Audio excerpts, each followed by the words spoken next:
வீடியோக்குறையா promo release பண்ணியிருக்காங்க. வீடியோக்குள்ளே போகிறதுக்கு முன்னாடி நம்ம சேனலை லைக் அண்ட் சப்ஸ்கிரைப் பண்ணி சப்போர்ட் பண்ணுங்கள்.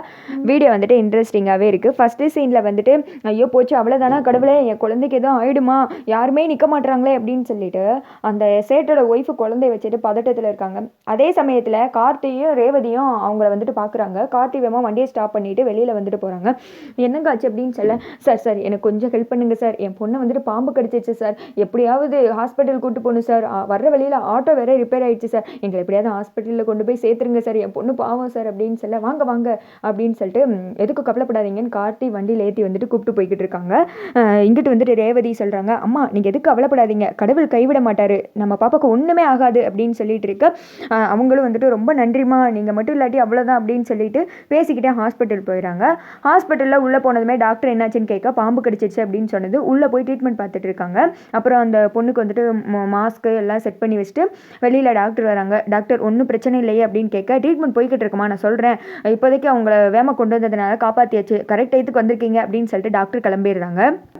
இங்கிட்டு வந்துட்டு அந்த பொண்ணோட அம்மா வந்துட்டு கார்த்திக்கிட்டே ரேவதிக்கிட்டே சொல்கிறாங்க, ரொம்ப தேங்க்ஸுங்க, நீங்கள் மட்டும் இல்லாட்டினா அவ்வளோதான், கொஞ்ச நேரத்தில் என் பொண்ணுக்கு ஏதோ ஆகிடுமா, நான் ரொம்ப பதறி போயிட்டேன், ரொம்ப நன்றிங்க அப்படின்னு சொல்லிட்டு இவங்க அம்மா ரொம்ப ஃபீல் பண்ணி அழுகுறாங்க. பரவாயில்லைங்க, பாப்பாவுக்கு ஒன்றுமே ஆகாது, வந்துட்டு நல்லபடியாக பொழைச்சிக்கிடுவா, சரிங்களா, எனக்கு கொஞ்சம் வேலை இருக்குங்க, நான் போயிட்டு வரேன் அப்படின்னு சொல்லிட்டு கார்த்தியும் ரேவதி வந்துட்டு அங்கேருந்து கிளம்புறாங்க.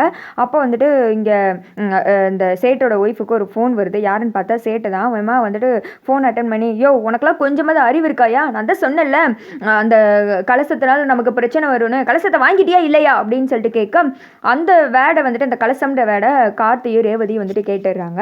டக்குன்னு வந்துட்டு அந்த இடத்துல நின்றுடுறாங்க. மறுபடியும் வந்துட்டு அவங்கக்கிட்டே வர்றாங்க. வாயா ஒழுங்கா, இந்த மாதிரி ஹாஸ்பிட்டலில் இருக்கேன் அப்படின்னு சொல்லிட்டு இவங்க எல்லா டீட்டெயிலையும் வந்துட்டு சொல்கிறாங்க. அப்புறம் இங்கிட்ட கார்த்தி கேட்குறாங்க, அம்மா ஒரு நிமிஷம் அப்படின்னு சொல்லுங்கள் சார் அப்படின்னு சொல்லிட்டு கேட்குறாங்க. நீங்கள் கலசம்னு சொன்னீங்களே அது என்னன்னு கொஞ்சம் தெரிஞ்சுக்கலாமா அப்படின்னு சொல்லிட்டு கேட்க, அவங்க வந்துட்டு நடந்து எல்லாத்தையும் சொல்கிறாங்க. இந்த மாதிரி ஒரு திருட்டு பையன் எங்ககிட்ட கலசத்தை கொண்டு வந்து கொடுத்தேன், நானும் வந்துட்டு இவளோட அப்பா கிட்ட எவ்வளவோ சொன்னேன் வேணான்னு, ஆனால் அதெல்லாம் அவர் கேட்காம விற்கிறேன்னு சொல்லிட்டு கொண்டு போயிட்டாரு, அதுக்கடுத்து தான் இவ்வளோ பிரச்சனை நடந்துருச்சு, நல்ல வேலையா நீங்கள் வந்து என் மக உயிரை காப்பாற்றி கொடுத்துட்டீங்க, அந்த கடவுள் தான் அவங்களை அமைச்சிருக்காரு அப்படின்னு சொல்ல, நாங்களும் அந்த கலசத்தை தேடி தான் வந்திருக்கோம் அப்படின்னு சொல்லிட்டு ரேவதியும் கார்த்தி சொல்கிறாங்க. அதை கேட்டது இந்த அம்மா வந்துட்டு ஷாக் ஆகுறாங்க.